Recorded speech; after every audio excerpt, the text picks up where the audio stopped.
all that being said, though, I do think that it's crucial for us in the mainstream media to be online and specifically on the blogosphere. And the reason I say that is because, if we're not there, what takes our place is lots of much less informed subject matter. And you can see, newspapers as a whole have been really shrinking, pulling back on coverage of science.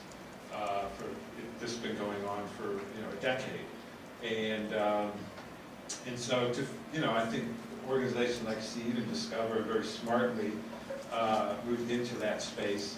But the other thing that's moved into that space are blogs from all sorts of independent blogs that are tied to organizations that don't necessarily tell you where they're coming from, and for a lot of readers, this is very hard to discern what they're looking at.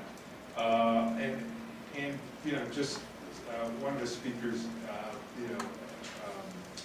Sheila, I think, had one of her slides showed the kind of separation between left and right on the blogosphere.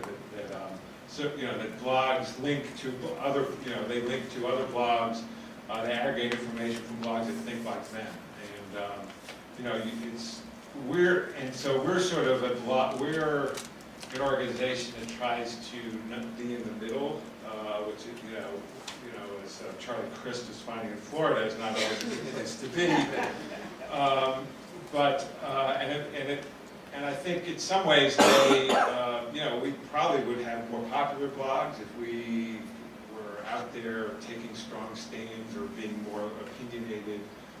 We would draw more readers, but that's not our role. But I do think there is I still firmly believe that there are readers that want unbiased, fully vetted, fully reported information.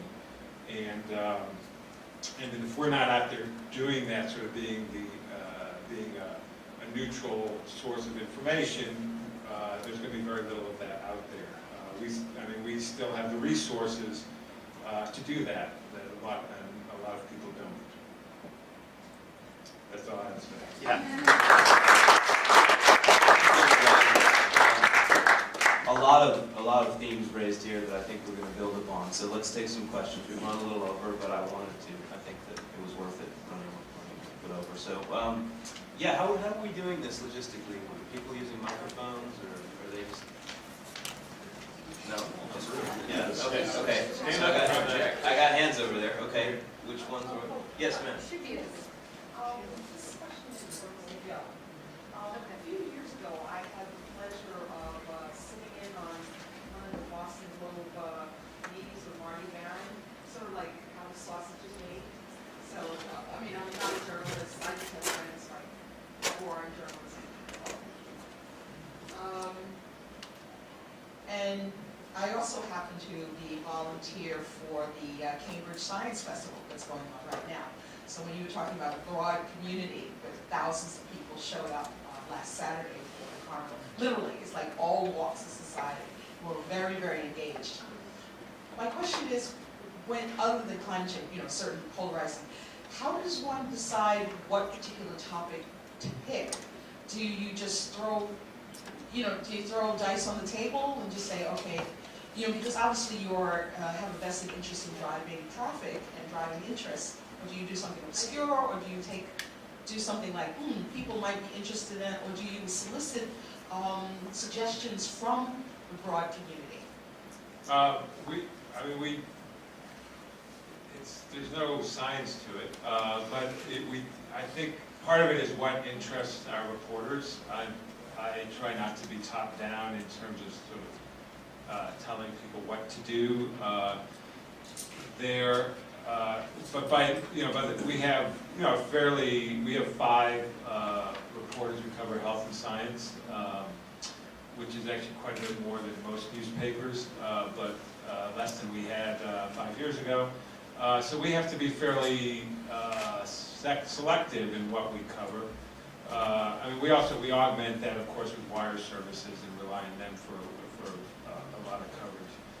So with what we look for are things that, that have sort of some local aspect to them, stories that are, that we think are important, that are going to be interesting to a large number of readers, that are things that are new, because that's sort of what we do, but also that are fascinating, that are interesting stories, where maybe, there's an interesting story about how the discovery came to be, the scientist who's involved in it.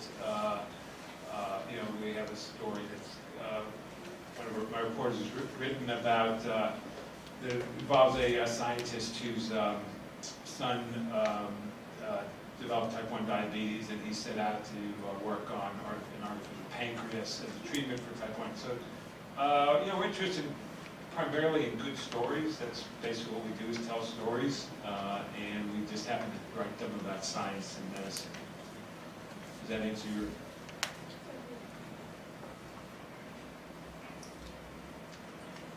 Excuse me. I'm just wondering on the age-old problem of preaching to the converted, particularly with the Discover blogs and the science blogs. How do you think it's possible, or do you care, I'm assuming you care, to actually reach the people that are not already in the science track and sort of your agenda is not left and right, but it is pro-science. So how do you reach out to a larger audience, or how does anyone in this blog model, and we know also from newspapers, having a newspaper background, that science sections always preach to the converted a bit as well, but at least there was a chance that when it was lying on the ground, someone would pick it up and see an interesting story. So in this online blogosphere, how do these very good blogs that you have move to people who aren't already converted? The answer is, that's really core to our mission at Discover. In a lot of ways, we have more flexibility to do that than somebody like a Scientific American, for example, because we can take more risks with the brand. I'll give you an example. Our editor-in-chief, Corey Powell, makes a regular monthly appearance on Eminem's radio show on Sirius Satellite Radio. His segment is called, excuse the language here ahead of time, Now It's Time to Learn Some Shit.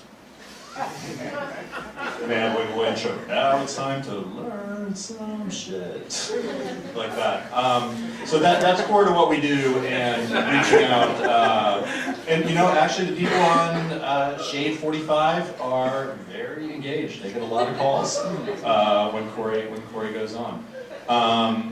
So that, in general, we're aggressively reaching out to people. You'll see when you see our online video series on Revision 3, that's what we try to do at Discover. Specifically on the blogosphere, I think the way that happens these days is really organically through social media, in my experience. So we have really 3 sources of traffic. One is people come directly to our site. 2 is people who reach us via search.